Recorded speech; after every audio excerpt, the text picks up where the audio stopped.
తెలంగాణ రాష్ట్ర ప్రభుత్వం తరఫున ఆర్యవైశ్య కార్పొరేషన్ చైర్పర్సన్ కాల్వ సుజాత గారు,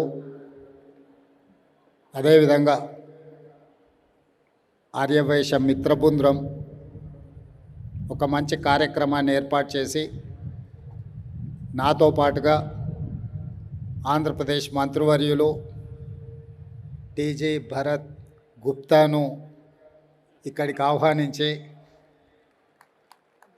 అదేవిధంగా పొంగులేటి శ్రీనివాసరెడ్డి గారు, దయానంద్ గారు, శాసనసభ్యులు సూర్యనారాయణ గారు, మాజీ శాసనసభ్యులు బిగాల గణేష్ గారు, ఇతర ముఖ్యమైన ఆర్యవైశ్య ప్రజాప్రతినిధులను, అదేవిధంగా వివిధ ప్రాంతాల నుంచి వేలాది మంది ఆర్యవైశ్య సోదరులు ఎల్బీ స్టేడియంలో ఈ కార్యక్రమంలో పాల్గొని చాలా ప్రశాంతమైన వాతావరణంలో క్రమశిక్షణతో ఈ కార్యక్రమాన్ని ఏర్పాటు చేసినందుకు మనస్ఫూర్తిగా మీ అందరినీ అభినందిస్తున్న. ధన్యవాదాలు మిత్రులారా. ఆర్యవైశ్య సోదరులంటే ఊరికొక్కరున్నా ఊరంతా వాళ్ళ చేతిలో ఉంటుంది. ఆర్యవైశ్య సోదరులు ఎక్కడ ఉన్నా ఈ రాష్ట్ర, ఈ దేశ ఆర్థిక వ్యవస్థకు వెన్నెముక లాంటి వాళ్ళు. ఎవరికి ఏ కష్టం వచ్చినా, ఎవరికి ఏ ఆపద వచ్చినా గ్రామీణ ప్రాంతాలలో ముఖ్యంగా రైతులకు, వ్యవసాయ కూలీలకు నమ్మకంతో అప్పిచ్చి మళ్ళీ వాళ్ళు ఇచ్చినప్పుడు తీసుకునే ఆర్యవైశ్య సమాజము ఈరోజు తెలంగాణ నిర్మాణంలో అత్యంత కీలక పాత్ర పోషిస్తున్నారు. మీకు అందరికీ మనస్ఫూర్తిగా నేను ధన్యవాదాలు తెలియజేస్తున్నా. మిత్రులారా, మీరందరూ ఈ తెలంగాణ పునర్నిర్మాణంలోనే కాదు, ఈ తెలంగాణ యొక్క సంస్కృతి, తెలంగాణ యొక్క ఆర్థిక అభివృద్ధిలో మీరు భాగస్వాములు.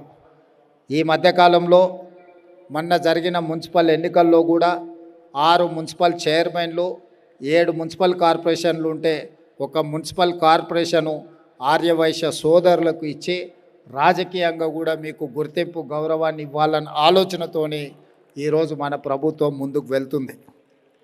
ఈరోజు ప్రపంచంలోనే భారతదేశానికి గుర్తింపు రావడానికి, అదేవిధంగా రాజ్యాలు రాజుల చేతుల మారిన, రాజ్యాలు రాజుల నుంచి గుంజుకొని ప్రజాస్వామ్యంలోకి రావాలన్నా యుద్ధాలు జరగాలి, కుతుకలు తెగాలి, రక్తం ఏర్లై పారాలి, అప్పుడే అధికార బదలాయింపు జరుగుతుంది.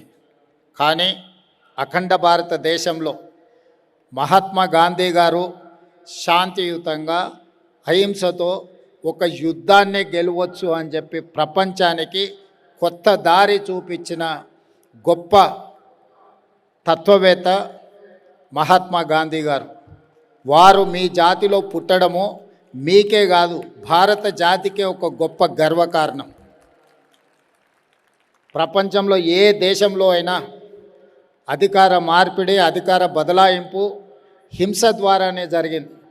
కానీ ఒక్క భారతదేశంలోనే రవి అస్తమించని సామ్రాజ్యం ఉన్న బ్రిటిషర్స్ని దేశం నుంచి తరిమేయడానికి వారి ఆలోచన, వారి త్యాగము, వారు తీసుకున్న విధానం అహింసతోనే, సహాయ నిరాకరణతోటి, ఉప్పు సత్యాగ్రహంతో ఈ దేశానికి విముక్తి కలిగించి ప్రపంచంలో యుద్ధాన్ని అహింస ద్వారానే సాధించవచ్చు, ఒక రాజ్యానికి, ఒక దేశానికి స్వతంత్రాన్ని ఇవ్వచ్చు అని ఆనాడు మహాత్మా గాంధీ గారు మన ప్రపంచానికి ఒక నూతన విధానాన్ని మనందరికీ పరిచయం చేయడం జరిగింది.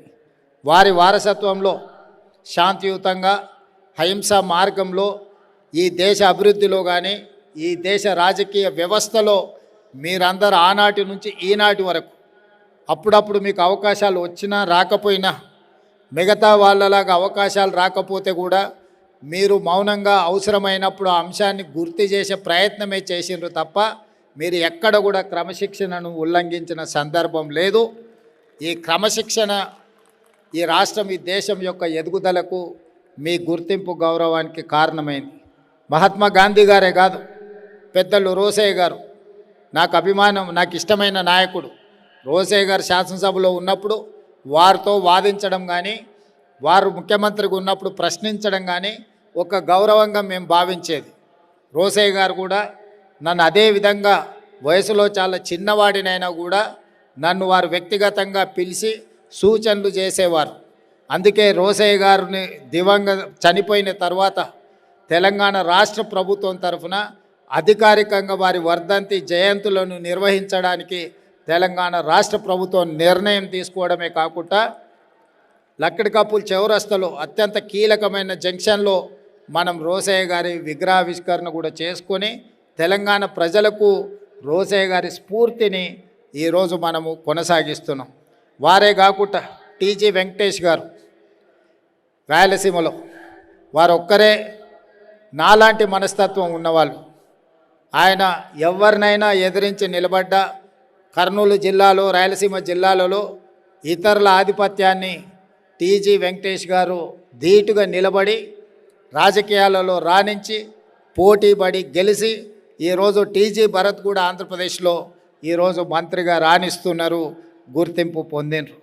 అందుకే మిత్రులారా, ఈరోజు ఆర్యవైశ్య సామాజిక వర్గానికి తెలంగాణ రాష్ట్ర ప్రభుత్వంలో సముచితమైన స్థానం ఉంటుంది, గౌరవం ఉంటుంది. ఈరోజు మీ అందరి అభ్యున్నతి కోసం మన ప్రభుత్వం తీసుకోవాల్సిన అన్ని చర్యలను, కార్యక్రమాలని తప్పకుండా తీసుకుంటుంది. ముందుకు తీసుకెళ్ళడానికి మన ప్రభుత్వం సంపూర్ణంగా ప్రయత్నం చేస్తుంది. అదేవిధంగా కాల్వ సుజాత గారు కొన్ని ప్రతిపాదనలు, కొన్ని అధికారిక కార్యక్రమాల గురించి చేయాలి అని చెప్పి వారు విజ్ఞప్తి చేసిండ్రు. తప్పకుండా నేను చీఫ్ సెక్రటరీ గారితో రేపు ఎల్లుండి మాట్లాడి ఈ శాసనసభ సమావేశాలు ముగిసే లోపే అధికారికంగా ప్రభుత్వం తీసుకోవాల్సిన చర్యలను తప్పకుండా తీసుకోవడం జరుగుతుంది.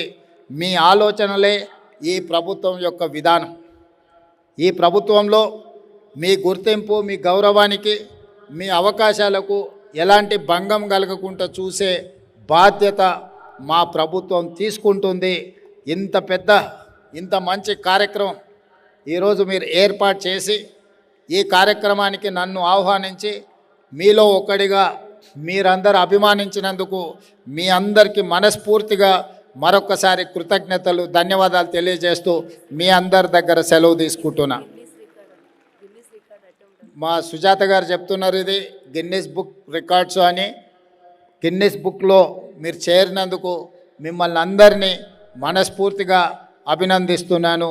మీ అందరికీ అండగా తెలంగాణ రాష్ట్ర ప్రభుత్వం నిలబడుతుందని తెలియజేస్తూ మీ అందరి దగ్గర సెలవు తీసుకుంటున్నాను. ధన్యవాదాలు మిత్రులారా.